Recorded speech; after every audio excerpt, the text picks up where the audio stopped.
Vara este sezonul fructelor și al legumelor. Cu toții vrem să avem un regim de viață cât mai sănătos, însă acest lucru este din ce în ce mai greu.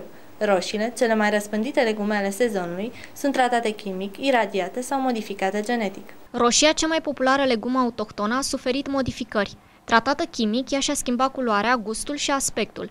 Obișnuita noastră roșie, tratată cu chimicale, poate fi de acum cancerigenă, plină de hormoni, tratată chimic sau chiar cu substanțe iradiate. Roșia excelează astfel la capitolul impresie artistică. Alegerea roșiilor și a legumelor poate fi de acum o mare provocare. Cum deosebiți o roșie tratată chimic de o roșie cultivată ecologic? În primul rând pe gust.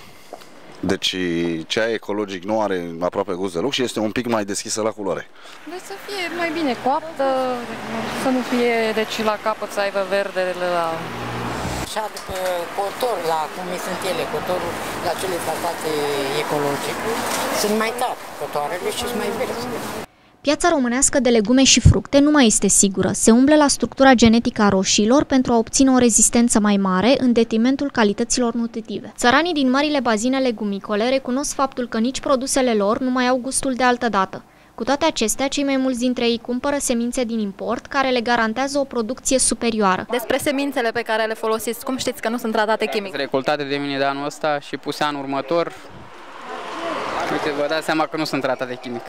Le pun sămânța, o recoltez de la mine, o pun în pământ și le las, le sap de 2 ori, le ud și atâta tot. Nu le dau cu o singură dată, le-am dat cu piatră vântă de mană, dar tot n-a avut niciun efect, așa că nu le mai dau cu nimic. Se recomandă atenție la alegerea legumelor de sezon. Roșia cultivată ecologic este de un roșu aprins, zemoasă, gustoasă.